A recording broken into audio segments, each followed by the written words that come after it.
What's up, viewers, subscribers, and agents alike? It's your boy Enlightened Luciferian Prince coming at y'all once again. Hopefully everybody's doing well. Everybody's maintaining in this chaos we call mafia unregulated capitalism, i.e. financial terrorism, which will be my next upload after this video. But that's neither here nor there. We'll get there in a second. Getting a little bit ahead of myself. If you're watching this video around children, I always tell people, please remove children from your immediate vicinity, as my videos are not child-based content. Also to mention, if this is your first time viewing this channel, please enjoy. The content is wholesome, adult-based, because I do curse. Yes, I do. However, it is educational. So it is what it is. I'm one of the cool teachers in the class that basically, call me your favorite substitute teacher. If you like the content, please subscribe. Make sure you actually hit the notification bell, so every time I do upload content, you will be inside the know. Now, the title of this video is how to file a UCC financing statement amendment. Now, if you follow me for some time, and you know I went over the UCC one quite a while for secure party creditors, those people who have actually filed the UCC one, I suggest you pay close attention. To those people who haven't filed the UCC one and have yet to do it, please pay close attention to this. If you need to play this video again, I'm going to go through this concisely as possible, so I don't confuse the people who are actually new to filing a UCC one amendment. Now, the reason why you file a UCC one amendment is because obviously sometimes people either do one or two things. A, they either move or relocate to a new location, new address or whatever. Or B, they probably made a mistake within regards to what they put on their UCC one in the first place. So I often tell people, if you file a UCC one and you did it incorrectly, don't feel bad, okay? Just remember that when you listen to certain people, when it comes down to filing these documentations and actually utilizing this paperwork, you have to realize some people on these channels don't know what the fuck they talking about. So let me clarify. If you indeed have made a mistake on your initial UCC one filing, but you do have a filing number, this is the form that helps you correct your mistakes on your UCC one form, or it helps you add an additional data or whatever to your original UCC one filing. Now, the reason why you're making an amendment is because you want the record to properly reflect what you wanted it to reflect on your original UCC one. Now, in regards to this form, if indeed you wanted to start all over again, start from scratch, you can do that. And you can do that because on the UCC 3 financing amendment, you have a section called Section 2, which is called termination. Now, you may be able to see it, you may not, but Section 2, you have what's called termination. So what you would do is your initial financing statement number, you would then place right here. Now, mind you, you cannot write on this form. This must be typed. You cannot write on this form at all. No ink whatsoever. It must be typed, just to mention. But you put your original UCC one filing number here, right? And then you can either do one or two things. You can terminate, you can assign, or you can continue. So if you wanted to make an amendment and you wanted to keep it on record and you wanted to add something to your original financing statement, you would then do what is called continuation, okay? So you don't want to terminate it. If you didn't want to start from scratch, you can continue what you already have. Now, continuation is always important because every 5 years, you're supposed to file a financing statement. Every 5 years. Now, people say, well, why every 5 years? Because the original debtor, in and of itself, and the secondary debtor never changes. The first primary debtor never changes. And the secondary debtor is the governor in the state in which you live. That is the truth. Financially proven as far as them considering themselves the beneficiary of the holder of your birth certificate in the state in which you were born.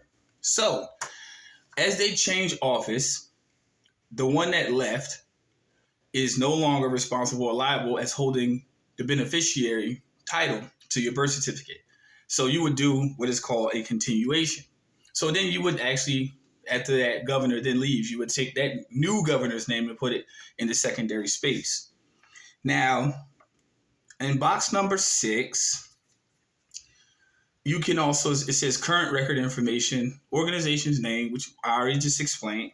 And you can do box number 7, which is called change or added information. This right here will reflect particularly, as I said before, the new individual who holds office. All right. Now, also to mention collateral. If there's any change in your collateral, say for instance, if you on your original financing statement, if there's any change in your collateral that you placed on your original form in which you have to revise, or something has been added or something has been changed, this is the space in which you would put it, which will also ensure that the record properly reflects what your collateral change is. Now, does this affect your primary financing statement? Absolutely not. It's just updating the information so the record properly reflects what it is that you're trying to address as far as your collateral change.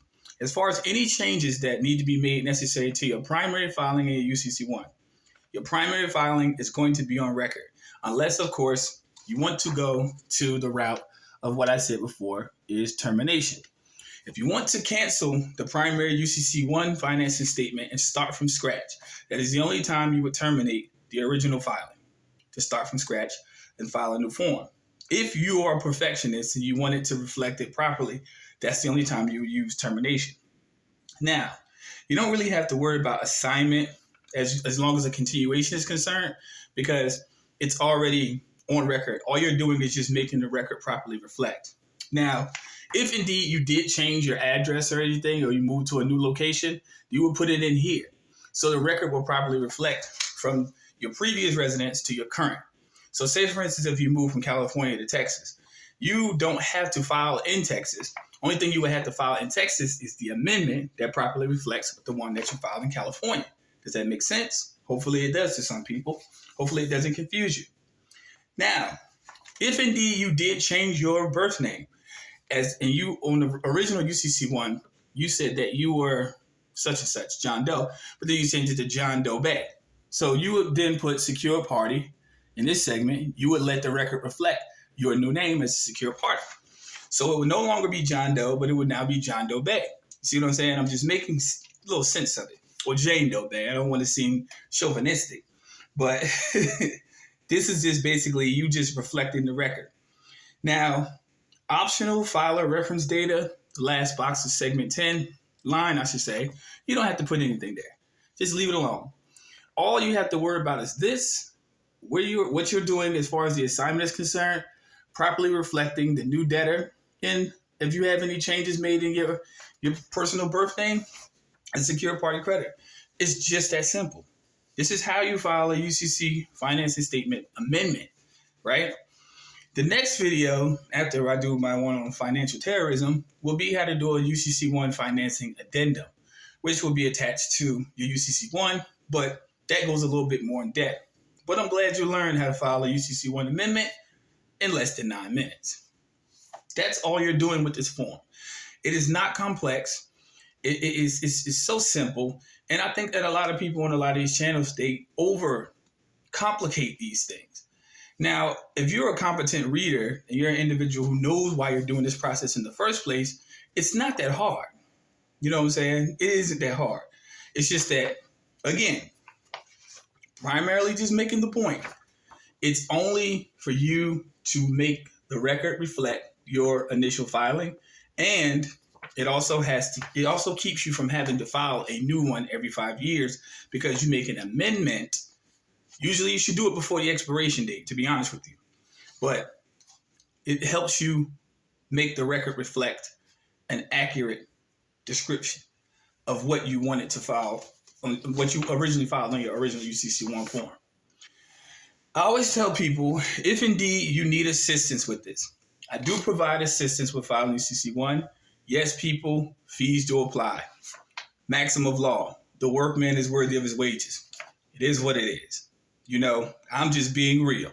You know, for what I put online, I'm just putting it out there for general purposes, general understanding, so people can grasp the concept. So okay, this is what I need to do in regards to this if I want to make a change. So this is for people who want to make a change in the reflection of the record of the UCC1. That's what this form is for.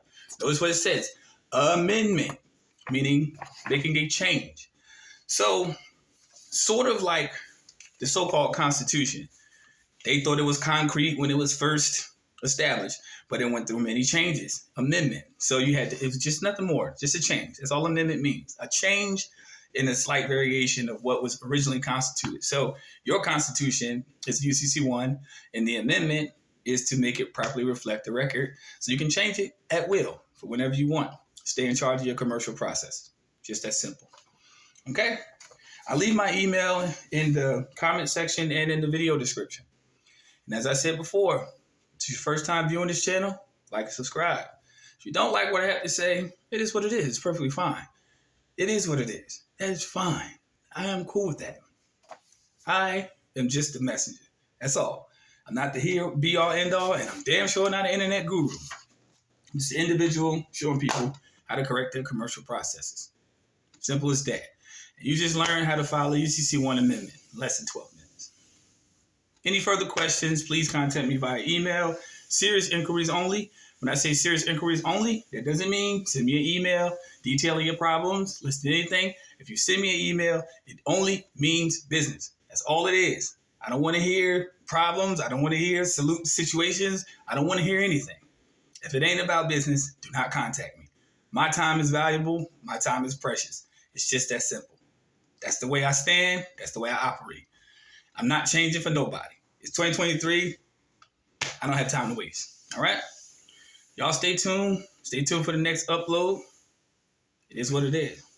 And keep your head high in these dangerous times. Stay vigilant. So this is the reason why I'm telling people this is what you need to do, because the only way you're going to make it through these next few months in this tumultuous year is armed properly with knowledge. All right? Peace, light, love. Take care. Y'all stay tuned for the next upload.